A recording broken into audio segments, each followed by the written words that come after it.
दे, उन्हें शांति दे और उन्हें आध्यात्मिकता में रंग दे।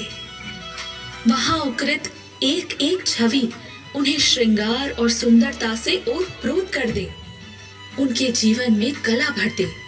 ये वाव केवल पानी की आपूर्ति का स्रोत ही नहीं, अपितु एक जल मंदिर जैसा स्मारक भी हो, जो वरुण, शेषशायी विष्णु एवं अन्य देवी देवताओं की प्रतिमाओं से सुसज्जित हो, जहाँ सीढ़ियां उतरकर लोग अधोगमन नहीं वरन ऊर्ध्वगमन कर सके। जो जितना गहरे जाए वो उतना ऊपर आए। साधु महारानी जी, साधु, उत्तम, श्रेष्ठ, बहुत सुंदर। कहा था ना कि रानी समय से आगे की सोच रखती थी, इसीलिए रानी ने इसे इतना सुंदर बनवाया और पूरी वाव को मूर्तियों, कलाकृतियों एवं संरचनाओं से भर दिया। इस वाव की गहराई इतनी अधिक है कि आज के हिसाब से एक पूरी 10 मंजिल की इमारत इसमें समा सकती है। बरसात में कम सीढ़ियां उतरनी पड़ती थी और गर्मियों में थोड़ी ज्यादा, पर पानी इस वाव से कभी सूखता नहीं था, क्योंकि पास बहती सरस्वती नदी इसकी जलापूर्ति हेतु सदा मौजूद थी। 2 सदियों के बाद कदाचित इस रानी की वाव के प्रारूप से प्रेरित होकर दिलवाड़ा का विमलाव शाही जैन मंदिर बनाया गया।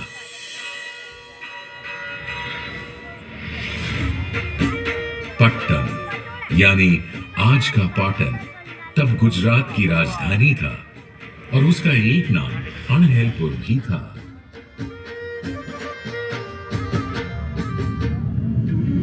उस समय रानी उदयमती के पति सम्राट भीमदेव प्रथम वहां के शासक थे।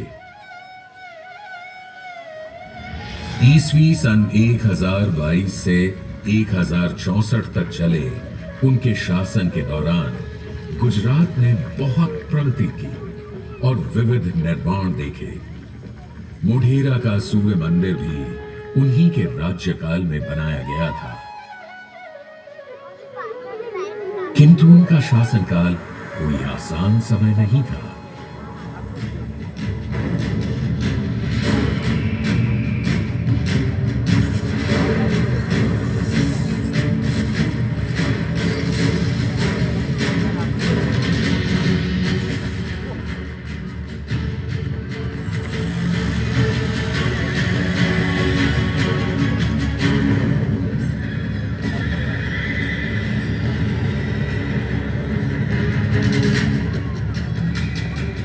ये वही समय था जब गजनी के महमूद ने अफगानिस्तान से भारत आकर प्रभास पाटन में सोमनाथ मंदिर को लूटा था। सोमनाथ का पावन भव्य शिव मंदिर न केवल अपने महात्म्य वरन अपने खजाने के लिए भी जाना जाता था। महमूद गजनवी का मन इस मंदिर से सोना, चांदी, रत्न लूटने भर से नहीं माना और जाते जाते उसने बहुत कुछ ध्वस्त भी कर दिया।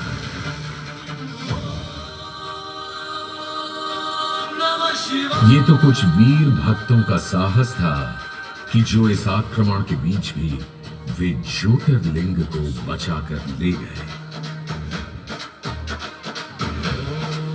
पर राजा भीमदेव कहां मानने वाले थे।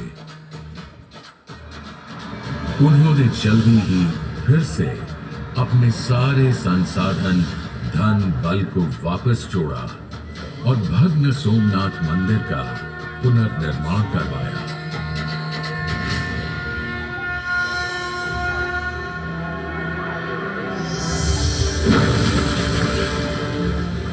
सम्राट के 3 पुत्र थे,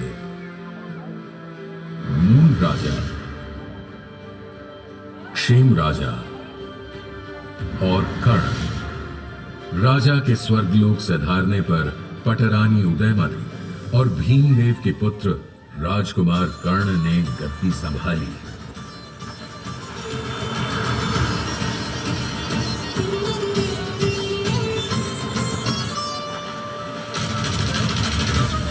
और फिर आसापाली के आसा भील को हराकर कर्णावती नगर की स्थापना की, जो आज अहमदाबाद कहलाता है।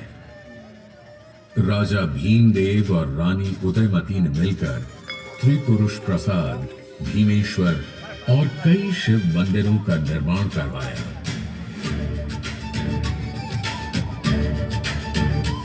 साथ ही जैन धर्म के अनुयायियों के लिए कुंभारिया महावीर, आदिनाथ और पार्श्वनाथ के मंदिर भी बनवाए। साथ ही कर्णावती या आज के अहमदाबाद में माता भवानी को समर्पित एक वाव भी बनवाई। किंतु रानी उदयमती का नाम अगर इतिहास में अमर है और रहेगा, तो वो है इस रानी की वाव के कारण।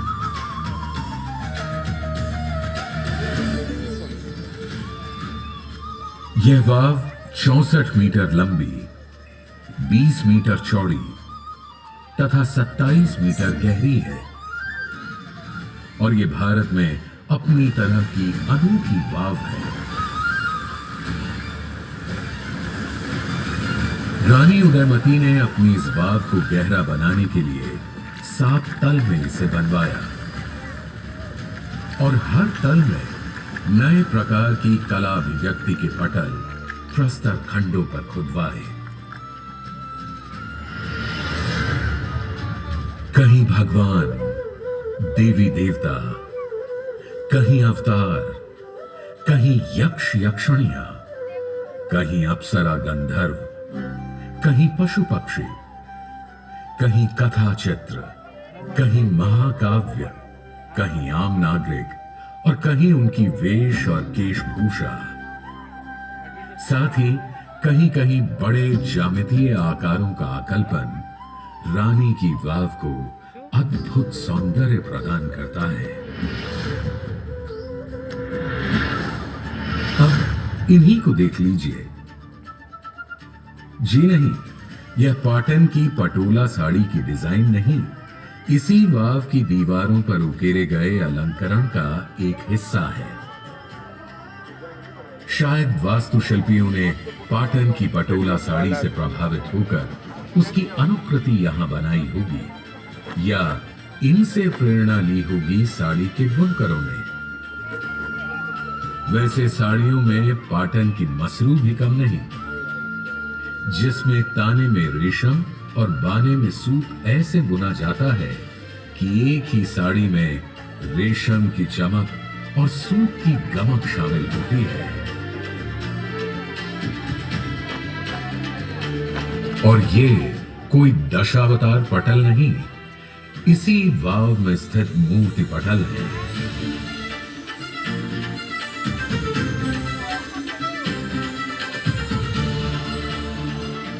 और ये कोई पूजा विग्रह नहीं, इसी स्थान की कुछ प्रतिमाएं हैं।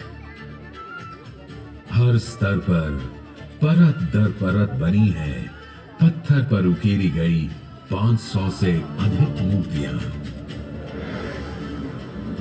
पाटन में भूटिया परिवार के लोग आसपास के तालाबों से मिट्टी लेकर जो दशामा मूर्ति बनाते हैं, शायद वो भी इन्हीं छोटी छोटी मूर्तियों से प्रभावित होंगी।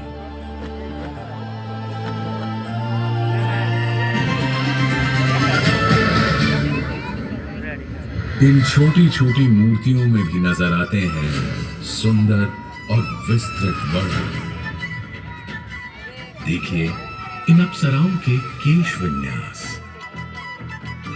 और इनके नक्शिक वर्णन के चलते अब देखिए इन स्त्रियों की पादुकाएं। अब जरा कल्पना कीजिए कि ये सारी अप्सराएं गरबा कर रही हों, तो साधारण गरबा नहीं बल्कि पाटन का डोरी गरबा, जिसमें एक स्तंभ में बंधी डोरियों को पकड़कर स्त्री पुरुष गरबा करते हैं, जिसे गाफ गुंथर गरबा कहते हैं।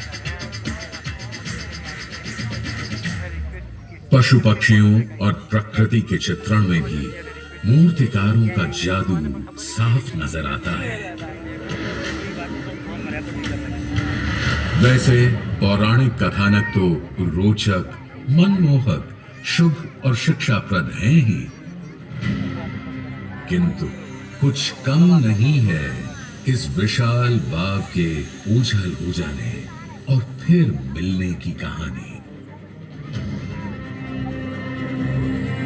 आप शायद कहें कि ये कैसे हो सकता है, इतनी बड़ी बावड़ी ओझल कैसे हो सकती है। रानी उदयमती के परलोक गमन के बाद सरस्वती नदी में एक ऐसी भयंकर बाढ़ आई कि बाढ़ के साथ बह आए झाड़ झंखाड़ और नदी की गाद मिट्टी से यह पूरी वाव इस तरह भर गई कि इसका दिखना ही बंद हो गया। यह वाव आंखों से ओझल हो गई। इतनी बड़ी जल प्रलय के बाद आसपास की बस्तियां और गांव भी उजड़ गए होंगे, बह गए होंगे, और बाकी यह जगह छोड़कर दूर सुरक्षित स्थानों पर चले गए होंगे। जो लोग दोबारा इस स्थान पर आकर बसे वो इस वाव के अस्तित्व को भुला चुके थे।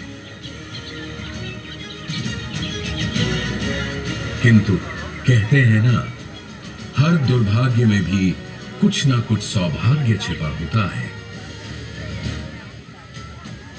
हुआ यूं कि वाव के ओझल हो जाने के बाद से उत्तर पश्चिम से आने वाले सारे हमलावरों को भी यह पावन जगह कभी दिखाई ही नहीं है।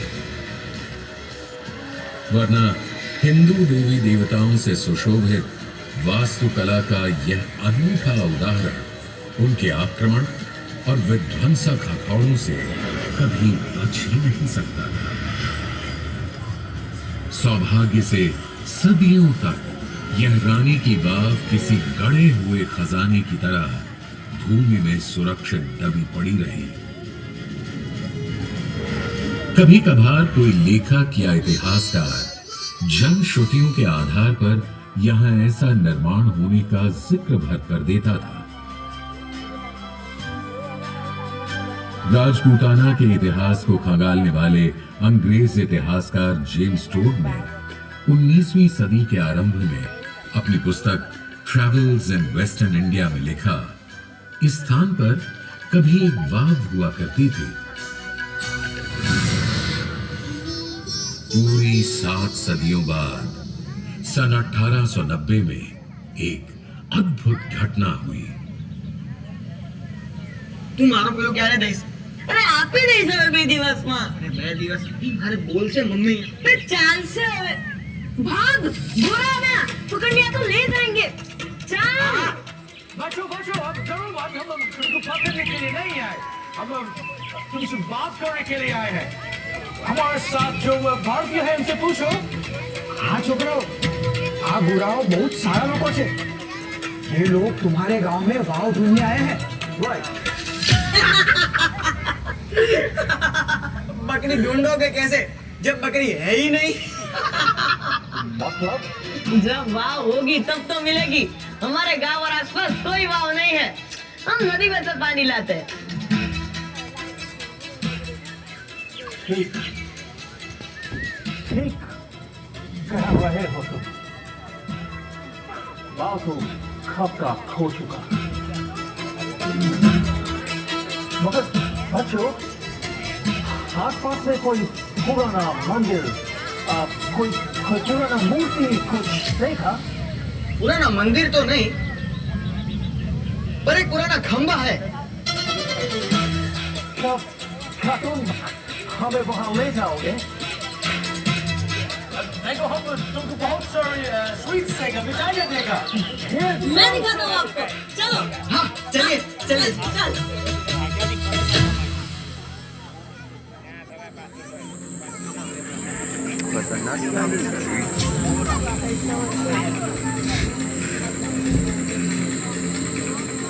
हाँ भी, ये जो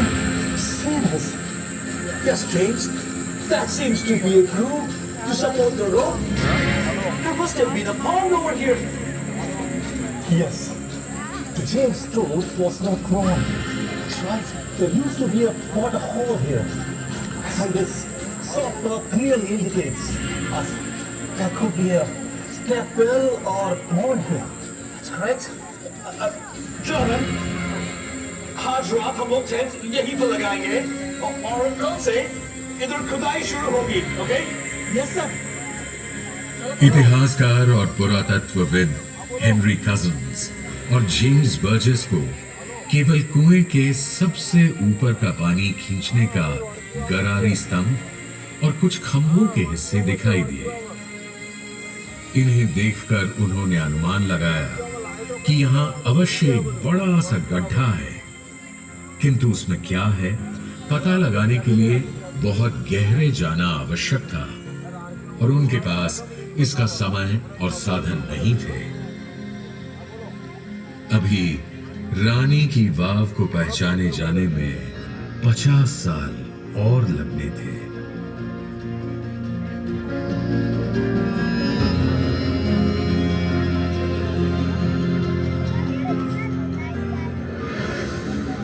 अगली सदी में बड़ौदा महाराज की प्रेरणा से बड़ौदा रियासत के पुरातत्व विभाग के कुछ पुरातत्वविद सन 1940 में यहां आए और स्थानीय लोगों की मदद से उन्होंने धीरे धीरे कजिन्स और बर्जेस द्वारा बताए गए गड्ढे को खोदना शुरू किया। जैसे जैसे वो गहरे खोदते गए, एक के बाद एक नई मंजिल और एक से एक मूर्तियां उन्हें मिलती चली गई। इस अमूल्य धरोहर को पहचानते ही उन्होंने सही समय आने और सही औजारों के मिलने तक इसे फिर से ढक दिया और सुरक्षित निगरानी में रख दिया।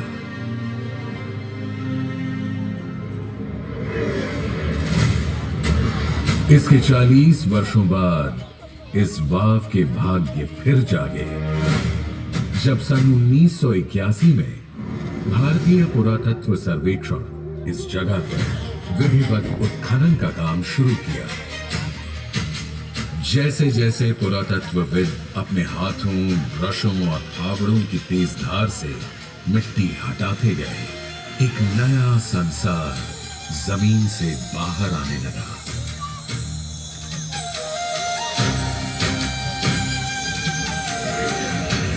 नदी की रेत में सदियों से दबी ये अद्भुत संरचना धरती से ऐसे निकली मानो जैसे आज ही बनी हो। फिर तो जहां आवश्यक था इसका संरक्षण भी एएसआई ने किया।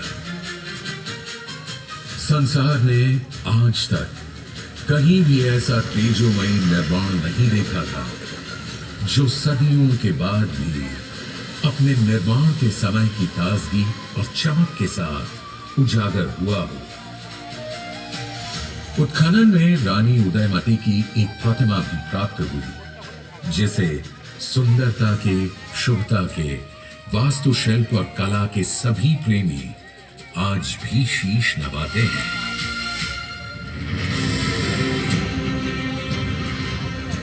रानी की वाव अपने ऐतिहासिक एवं पुरातात्विक महत्व के कारण 1936 से संरक्षित स्मारक है। सन 2014 में इसे विश्व विरासत की विशिष्ट सूची में शामिल कर लिया गया है। यही नहीं, भारतीय रिजर्व बैंक ने अपने नए नोटों में भी इस अद्भुत संरचना को स्थान दिया है।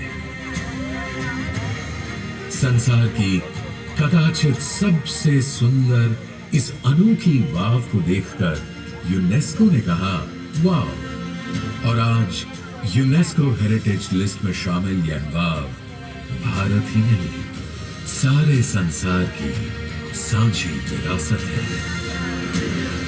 गुजरात अपने आप में ऐसी अनेकों विरासत को संभाले हुए है। रानी की वाव आज पूरी दुनिया के लिए आकर्षण का केंद्र बन गई है। आप और हम कितने सौभाग्यशाली हैं कि हमें यहाँ आने और इस बावड़ी के दर्शन कर अपनी प्यास बुझाने का मौका मिला। आइए हम प्रण करें कि हम अधिक से अधिक लोगों को रानी उदयमती और उनकी इस वाव से परिचित कराएं और उन्हें भी यह चमत्कार देखने के लिए प्रेरित करें।